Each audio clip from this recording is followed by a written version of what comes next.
प्रभु यीशु मसीह के नाम से इस नए दिन के लिए मैं प्रभु का धन्यवाद देता हूँ। परमेश्वर हमारे जीवन में बड़ाई की बातों को करने पाए। प्रभु विश्वास योग्य है और उसकी विश्वास योग्यता परमेश्वर ने हमारे जीवन में दी है। एक वचन की ओर अपने ध्यान को आकर्षित करें, जो दूसरा तिमोथी की पत्री उसके 3 अध्याय और 17वें वचन में, दूसरा तिमोथी 3 अध्याय 17वें वचन, ताकि परमेश्वर का जन सिद्ध बने और हर एक भले काम के लिए तत्पर हो जाए। उसके यहाँ पर प्रेरित पौलुस अपने बालक तिमोथी को कुछ बातों के बारे में सुझाव देते हुए एक बात को कहता है कि परमेश्वर का जन सिद्ध होने की आवश्यकता है। और आप और मैं जब परमेश्वर के जन हैं तो अवश्य है कि आप और मुझे परमेश्वर की सिद्धता की ओर जाने की आवश्यकता है, या हमें परमेश्वर के लिए सिद्धता का जीवन जीने की आवश्यकता है।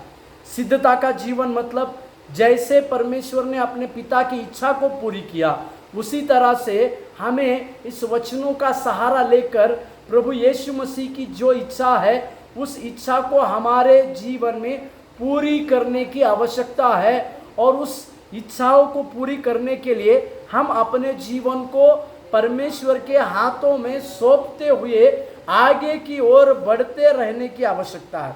इसी के लिए हमें परमेश्वर का एक जन कहा हुआ है, और परमेश्वर का जन बनने के बाद हमें सिद्धता की ओर भी जाने की आवश्यकता है, और हम सिद्धता की ओर जाने पाए। और दूसरी चीज यहाँ पर प्रेरित पौलुस तिमोथी को लिखता है, हर भले काम के लिए तत्पर होना है।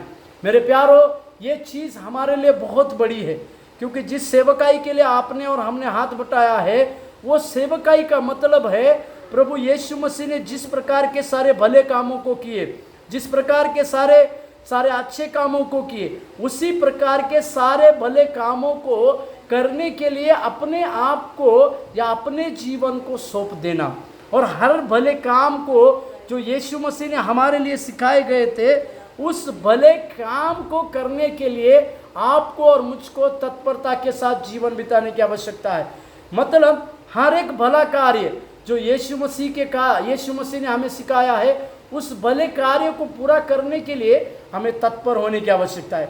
प्रभु आज के सवेरे के समय में हमें सिद्ध बनाने पाए और हमारे जीवन में उस भले कार्य को करने के लिए हम दौड़ते रहने पाए। इस प्रकार के अनुग्रह के साथ आज आप और हम नए दिन की शुरुआत करें। प्रभु आपको आशीष दे। धन्यवाद।